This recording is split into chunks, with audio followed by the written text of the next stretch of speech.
మద్రాస్ టీనగర్లోని సారంగపాణి వీధి. ఆ సమయంలో డివిఎస్ రాజు ఇంట్లోనే ఉండి ఏదో పని చేస్తున్నారు. రాత్రి సమయం అది. ఇంతలో ఫోన్ మోగింది. రిసీవర్ ఎత్తి హలో అన్నారు డివిఎస్ రాజు. ఖాళీగా ఉంటే అన్నయ్య మిమ్మల్ని వెంటనే రమ్మంటున్నారు అని అవతలి నుంచి త్రివిక్రమరావు మాట్లాడారు. బజుల్లా రోడ్డు పక్కనే కావడంతో వెంటనే ఎన్టీఆర్ ఇంటికి వెళ్ళారు డివిఎస్ రాజు. సాధారణంగా ఎన్టీఆర్ అలా రాత్రి సమయాల్లో ఎవరిని కలవరు.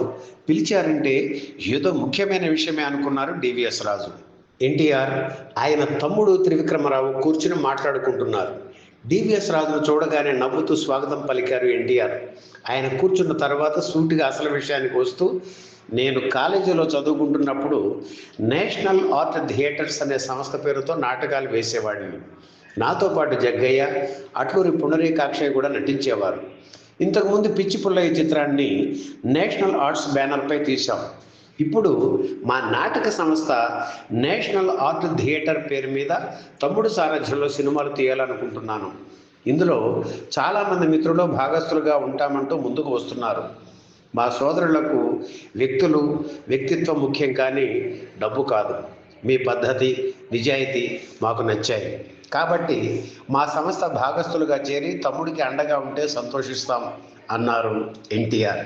వెంటనే సరేనని చెప్పి, మీరు ఇటువంటి సదవకాశం కల్పించడం నా అదృష్టం అని చెప్పారు డివిఎస్ రాజు. అలా తోడు దొంగల చిత్రంతో ఎన్టీఆర్తో కలిసి అడుగులు వేయడం మొదలుపెట్టారు డివిఎస్ రాజు. తోడు దొంగలు, జయసింహ, పాండురంగ మహాత్మ్యం, సీతారామ కళ్యాణం, గులేబ కావళి కథ చిత్రాల వరకు ఎన్ఐటి సంస్థలో డివిఎస్ రాజు ఉన్నారు.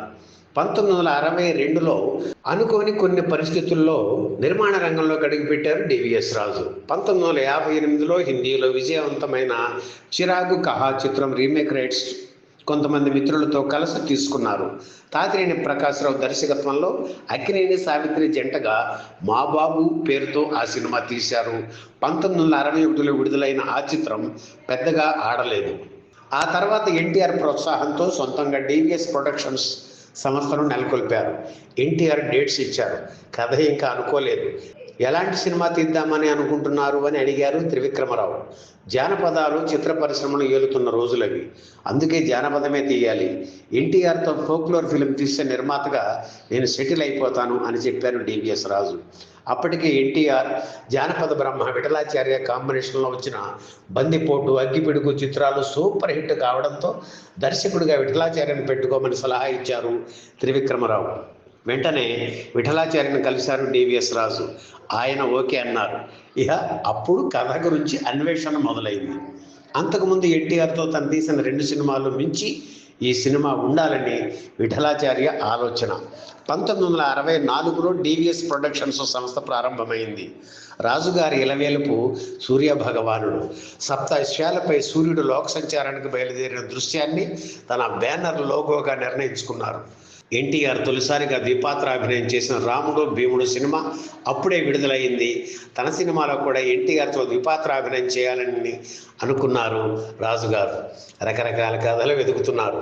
అప్పుడే తను చూసిన మంగమ్మ శపథం చిత్రం రాజుగారికి గుర్తుకు వచ్చింది. 1943లో నటి వైజయంతిమాల తల్లి వసుంధరాదేవి నటించిన సినిమా అది. రంజన్ హీరోగా నటించిన ఆ సినిమాలో ఆ రోజుల్లో పెద్ద హిట్. అదే సినిమాను 1950లో భానుమతి హీరోయిన్గా తమిళ, హిందీ భాషల్లో మళ్ళీ తీశారు వాసన్. ఆ రోజుల్లోనే 2 భాషలకు కలిపి అక్షరాల ₹1,00,000 భానుమతికి పారితోషికంగా ఇవ్వడం ఆ రోజుల్లో ఎంతో విశేషంగా చెప్పుకున్నారు. మంగమ్మ శపథం చిత్రంలో తండ్రి కొడుకుల పాత్రలు రాజుగారిని ఆకట్టుకున్నాయి.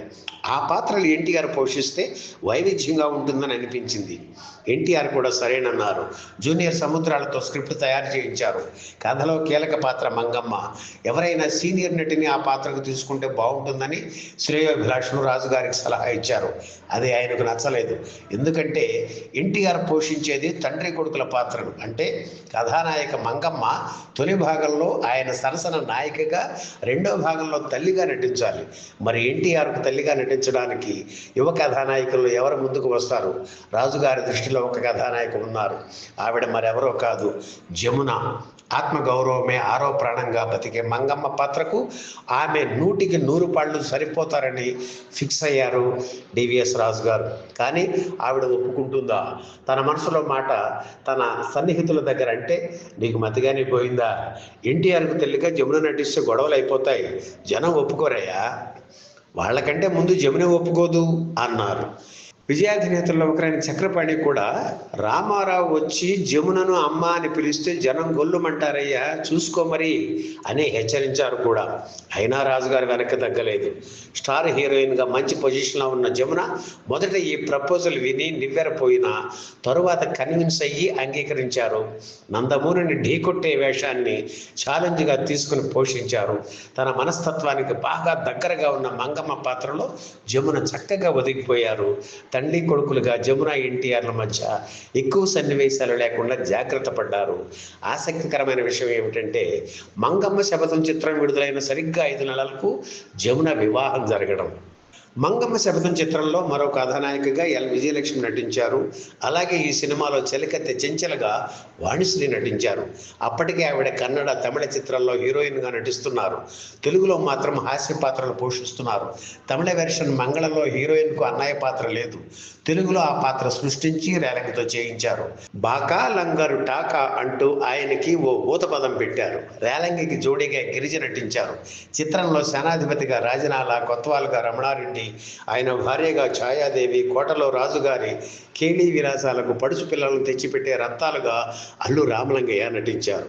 రాజుగారికి మధురమైన సంగీతం అంటే మొదటి నుంచి ఇష్టం. అందుకే మంగమ్మ శపథం జానపద చిత్రమైన సంగీతపరంగా, సాహిత్యపరంగా ఉన్నత స్థాయిలో ఉండే విధంగా ఆయన ప్రత్యేక శ్రద్ధ తీసుకున్నారు.